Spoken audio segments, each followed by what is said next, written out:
ఇది కేవలం సమాచారంగా మాత్రమే భావించండి. వైద్య నిపుణులను సంప్రదించండి. కోవిడ్ చాలామంది పిల్లల్ని ఆటిజం పేషెంట్స్గా మార్చేసిందా? I would say yes. కోవిడ్‌లో ఎక్కువ లాక్‌డౌన్ వల్ల ఎంగేజ్‌మెంట్ తక్కువైపోవడం వల్ల ఆటిజం కేసెస్ అనేవి డెఫినెట్‌గా పెరిగాయి.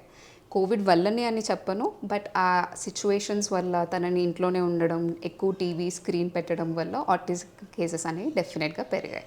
Okay madam. ఇప్పుడు ఫోన్ యూసేజ్ అనేది అంటే తప్పించుకోలేని పరిస్థితిలో ఉన్నాం. ఫర్ ఎవ్రీథింగ్ ఫోన్ ద్వారానే మన కమ్యూనికేషన్ అంతా జరుగుతున్నది.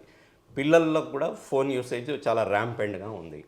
సో పిల్లలు ఎక్కువ ఫోన్ వాడడం అంటే ఇన్ని అవర్స్ వాడితే ఆటిజం రావచ్చు అని ఏమన్నా చెప్పొచ్చు? అలా స్పెసిఫిక్ గైడ్లైన్స్ అంటూ ఉండవు. కానీ even Indian academy of paediatrics కూడా 2 సంవత్సరాలు వచ్చే వరకు పిల్లలకి కంప్లీట్గా జీరో స్క్రీన్ టైం, అసలు మొబైల్ కానీ టీవీ కానీ ఎలాంటి స్క్రీన్ టైం ఇవ్వద్దనే చెప్తున్నారు. ఎందుకంటే టీవీ అండ్ మొబైల్లో ఓన్లీ వన్ వే కమ్యూనికేషన్ ఉంటుంది. సో దానివల్ల పిల్లల్లో ఈ behavioural issues, hyperactivity, autism ఇవన్నీ వస్తున్నాయి. సో ఎస్, మొబైల్ వల్ల ఆటిజం వస్తుందా అంటే డెఫినెట్గా ఆటిస్టిక్ ఫీచర్స్ అనేవి పెరుగుతున్నాయి. కానీ ఇన్ని అవర్స్ అనేది ఏమి స్పెసిఫిక్గా లేదు. కాకపోతే ఎంత హ్యూమన్ ఎంగేజ్మెంట్ పెంచితే అంత బెటర్గా ఉంటుంది. మేడం అంటే ఇప్పుడు పిల్లల్లో మనం ఇప్పుడు తీసేస్తే వాళ్ళు ఏడ్ చేసే స్టేజ్కి వెళ్ళిపోయినారు, సూసైడ్ స్టేజెస్కి కూడా వెళ్ళే పరిస్థితులు మనం చూస్తున్నాం. రైట్. సో అంటే మన పేరెంట్స్ ఎప్పుడు వాళ్ళని కనిపెట్టాలా మేడం? అంటే మనం I think we should consult a paediatric neurologist, లేకపోతే మన అబ్బాయి ఆటిజం వైపుకి వెళ్ళిపోవచ్చు అనేది డేంజర్ బెల్ ఎప్పుడు ఉంటుంది మేడం? సో ఐడియల్గా అయితే ఆటిజం స్క్రీనింగ్ ఉంటుంది 18 months ఆఫ్ ఏజ్లో. సో 18 months ఆఫ్ ఏజ్లో కొన్ని లక్షణాలు మనకు కనిపిస్తాయి. దాన్ని బట్టి మనం తెలుసుకోవచ్చు పిల్లాడికి ఆటిజం ఉందా అని లేదా. అది మీకు అర్థం అవ్వడానికి నేను సింపుల్గా చెప్తాను. All we have to do is clap. So clap అంటే CLA and P. 18 months of ఏజ్లో C స్టార్ట్స్ ఫర్ కమ్యూనికేషన్. అంటే నాకు కావాల్సిన నీడ్స్, అమ్మ వాటర్, వద్దు ఇది కావాలి అని చెప్పగలుగుతున్నాడా లేదా, 2 word కమ్యూనికేషన్ ఉందా, that is stands for C. L stands for looking. అంటే ఇప్పుడు నేను మీతో మాట్లాడుతుంటే మిమ్మల్ని చూస్తున్నాను, సో ఐ కాంటాక్ట్ ఉందా. A is for attention. కావాల్సిన ఐటమ్స్ని అలా పాయింట్ చేసి చూస్తున్నాడా లేదా. And P stands for patterns. అంటే ఇట్లా ఎక్కువ ఎగ్జైట్ అయిపోవడం, చప్పట్లు కొట్టుకోవడం, ఇలా అనడం, అలాంటి రిపిటేటివ్గా ప్యాటర్న్స్ ఏమైనా వస్తున్నాయా.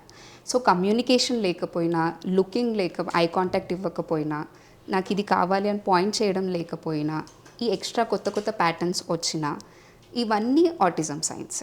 అన్నీ ఉండాలని కాదు, కానీ ఒక్క ఫీచర్ కూడా 18 months ఆఫ్ ఏజ్లో మీ పిల్లాడిలో కనిపించట్లేదు అంటే డెఫినెట్గా మీరు డాక్టర్ని కన్సల్ట్ చేయాల్సిన అవసరం ఉంటుంది. ఓకే. అంటే ఇప్పుడు మనం పేరెంట్స్ చాలా మటుకి పిల్లోడు ఏడుస్తున్నాడు, సో ఊరుకోబెట్టుకోవడానికి ఫోన్ ఇచ్చేస్తున్నారు, చిన్న పిల్లలకైనా ఏదైనా. So they should stop doing అంటారా? డెఫినెట్లీ. నేను రోజు పేరెంట్స్కి కౌన్సిల్ చేసినప్పుడు ఫోన్ తక్కువ చేయండి అన్నప్పుడు వాళ్ళు అనేది ఇదే, ఇద్దరం వర్క్ చేస్తున్నాం మేడం, ఎలా కుదురుతుంది మాకు అని.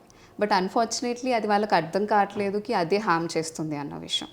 ఇంట్లో పెద్దవాళ్ళు ఉన్నా సరే అట్లీస్ట్ ఫోన్, మొబైల్ పక్కన పెట్టేసి వాళ్ళతో ఆడుకోవడం కానీ, ఏమైనా టాయ్స్, గేమ్స్, బయట పిల్లలు ప్లే గ్రౌండ్లో ఆడుకోవడం లాంటివి చేయాలి తప్ప ఫోన్ మాత్రం ఇవ్వకూడదు. Phone and TV.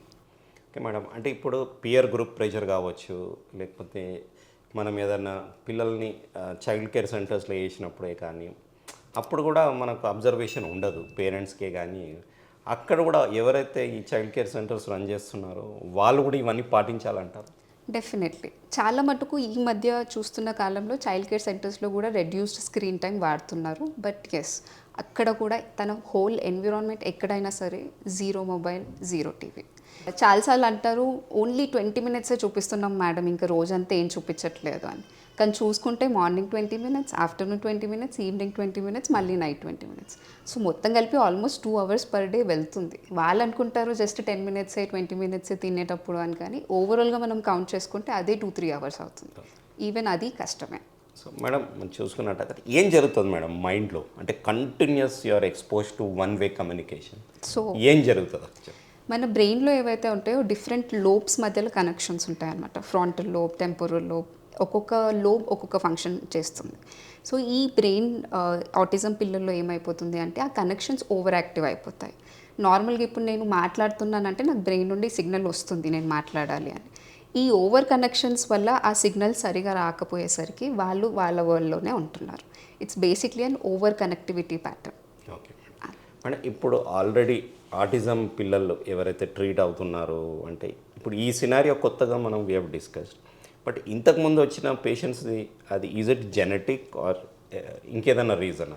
Yes, generally ఒక 15-20% ఆఫ్ కేసెస్ ఎవరైతే ఆటిజం వస్తున్నారో వాళ్ళ దాంట్లో జెనెటిక్ కారణాలు ఉండొచ్చు. అలానే ప్రతి ఒక్క పేషెంట్కి జెనెటిక్ టెస్టింగ్ చేయాల్సిన అవసరం ఉండదు. పిల్లాడిని చూసి తన లక్షణాలు చూసి ఓన్లీ ఆటిజమా, ఇంకా ఫిట్స్ ఏమైనా వస్తున్నాయా, చూడడానికి కొంచెం డిఫరెంట్గా ఉన్నాడా, ఇంకా అవన్నీ చూసుకొని అవసరం ఉంటే జెనెటిక్ టెస్ట్ కూడా చేస్తాం. ఓకే మేడం, ఇప్పుడు వీళ్ళు అంటే ఊరికే మాట్లాడడము, చేసిన పని మళ్ళీ చేయడము, లేకపోతే స్లోగా రియాక్ట్ అవ్వడము, అంటే వాళ్ళ ప్రపంచమే ఒక వేరేగా వాళ్ళు సృష్టించుకుంటారా, లేకపోతే వాళ్ళు పుట్టినప్పుడే వాళ్ళ మైండ్ అట్లా ఉంటుందా? లేదు, ఇది డెఫినెట్లీ పుట్టినప్పుడు అయిన ప్రాబ్లం కాదు. ఈవెన్చువల్లీ ఆ బ్రెయిన్ ఏదైతే ఉందో అది అలా అడాప్ట్ అవుతుంది అనమాట. సో తను వాళ్ళ వరల్డ్లోనే ఉంటాడు. మనం ఇప్పుడు లిటరలీ మనం ఒక చిన్న పిల్లాడికి ప్రతి ఒక్క చిన్నది ఎలా నేర్పిస్తామో అలానే ఆటిజం కిడ్కి ప్రతి ఒక్క థింగ్ అలా నేర్పిస్తూ తన వరల్డ్లో నుండి మన వరల్డ్లోకి తీసుకొని రావడమే ఇంపార్టెంట్.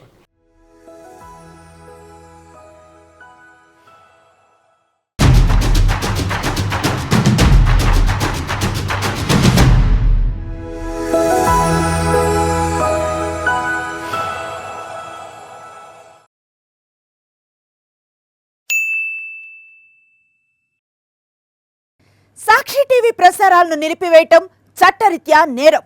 సాక్షి టీవీ ప్రసారాల కోసం మీ స్థానిక కేబుల్ ఆపరేటర్ను వెంటనే సంప్రదించండి.